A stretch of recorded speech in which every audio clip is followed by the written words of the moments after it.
রাজধানীর মিরপুরে বকেয়া বিল ও অবৈধ সংযোগ বিচ্ছিন্ন করতে অভিযান চালিয়েছে তিতাস গ্যাস কর্তৃপক্ষ। অভিযানে 2টি বাড়ির 4টি অবৈধ গ্যাসের সংযোগ বিচ্ছিন্ন করা হয়েছে।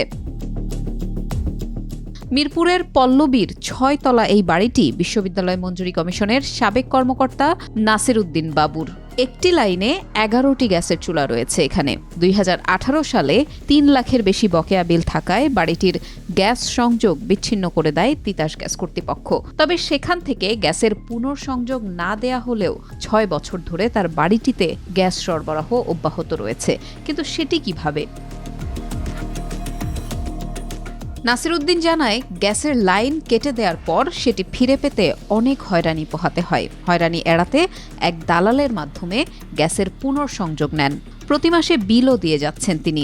আপনারা আমরা বইটা চেক করেন, একটা মাসের বিল কিন্তু বকেয়া নাই, প্রত্যেক মাসের বিল আমরা দিচ্ছি। এই লাইন যদি আপনাদের কাটা থাকে তাহলে তো আপনারা বিল নেবেন না। 6 বছর ধরে চলছে, বিলও ওনারা নিতেছেন, ওনারাও এখানে আছেন না। এখন সত্য কথা বলতে গেলে কি বলবো, তিতাসের মধ্যে 2টা পার্টি আছে। এক পার্টি আছে অবৈধভাবে টাকা খায়, অবৈধ লাইনে টাকা খায়, আর এক পার্টি আছে এগুলো ঠিক করে। এইভাবে তারা চালায় যায়। আপনি ক্যাম্পে দেখেন গা, হাজার হাজার চুলা জ্বলতেছে অবৈধভাবে।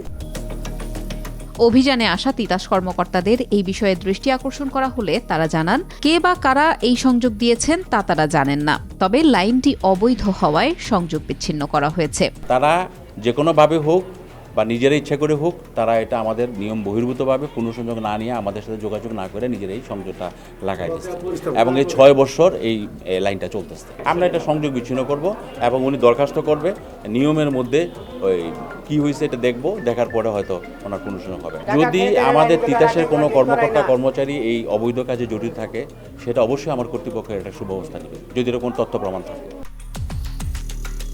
অভিযান চলেছে মিরপুরের সেনপাড়া পর্বতা এলাকাতেও। সেখানে 9 তলা একটি ভবনে অবৈধ গ্যাসের সংযোগ মিলেছে। ভবনটিতে 3টি রাইজারে 21টি চুলা রয়েছে, যার সবগুলোই অবৈধ। তবে সেখানে বাড়ির মালিককে খুঁজে পাওয়া যায়নি, তাই সবগুলো সংযোগই বিচ্ছিন্ন করেছে তিতাস। এখনও দেখলাম 3টা রাইজারে তারা 21টা চুলা, কোনো কাগজপত্র নাই, দেখাইতে পারেনি। আপনারাও দেখছেন, কোনো কাগজপত্র দেখাইতে পারেনি, কাটতেছি। এই অভিযানটা আমাদের কন্টিনিউ থাকবে, এটা চলমান আসছে এবং সামনে দিয়েও থাকবে যতক্ষণ পর্যন্ত আমাদের এগুলো শেষ না হবে। তিনি বলেন, বিচ্ছিন্ন করা এসব সংযোগ ফিরে পেতে গ্রাহকদের যথাযথ নিয়ম অনুসরণ করে আবেদন করতে হবে। আবেদন গ্রহণযোগ্য হলে দ্রুতই এসব সংযোগ ফিরিয়ে দেওয়া হবে।